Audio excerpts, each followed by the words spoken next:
With every price increase, you're actually losing a little more of your freedom. Groceries, rent, gas, everything slowly goes up month by month. And if you feel like your paycheck just doesn't stretch like it used to, you're not imagining it. Right before your eyes, the quietest wealth transfer in human history is happening, and a process repeated across generations. Because inflation doesn't just raise prices, it decides who gets to own the future. I'm economy and history, and this is where money, power, and history collide.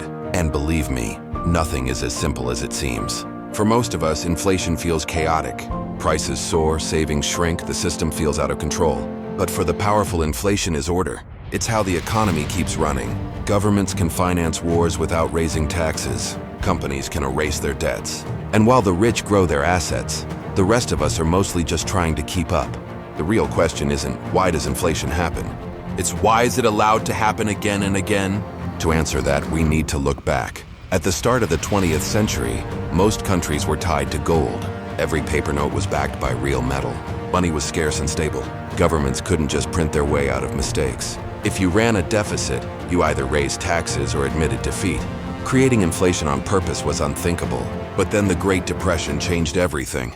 In the 1930s, prices fell, wages collapsed, banks failed, people stopped spending, debts grew day by day, the economy froze. This event completely changed how people thought about money. By the end of World War II, governments were facing massive debt. They couldn't pay it off. But there was a solution: inflation. In the 1950s and 60s, debts shrank, not because countries got richer, but because the value of debt melted away. $1 trillion in war bonds didn't mean the same thing 10 years later. The system learned moderate inflation can solve big problems without anyone noticing.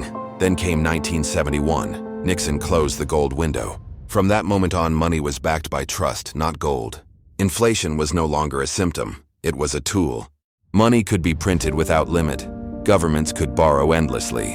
And investors learned that as long as inflation was managed, the winners weren't savers, they were borrowers. Inflation flips the logic of money. Hold cash and it loses value. Hold debt and you win. $1 million mortgage might feel crushing today, but over the years that debt becomes lighter. Meanwhile, your house, stocks, and land increase in value. And the bitter truth, the same force that destroys the poor feeds the rich. This isn't a conspiracy, and it's math. Inflation keeps a debt-based economy alive. Without it, paying back debts would be impossible. For ordinary people, wages rise slowly, prices rise fast, savings shrink. Those who don't own assets are running on an invisible treadmill. Inflation rewards ownership, not labor. Saving becomes risky. Those who get the new money first, banks, governments, corporations, win. By the time it reaches you, it's already devalued. This is called the Cantillon effect. In the past, kings and merchants benefited. Today, it's hedge funds and central banks. It was no different in the 2008 financial crisis. Central banks created trillions, but instead of giving it to the people, they pumped it into banks and markets. Asset prices recovered instantly, wages didn't. In 2020, the cycle repeated under the pandemic. Stock markets hit record highs. Real estate became unaffordable. And the same people won again. Inflation doesn't pick winners. It amplifies whoever already has an advantage. History proves it again and again. In Weimar Germany, the middle class lost everything while asset-owning industrialists got richer.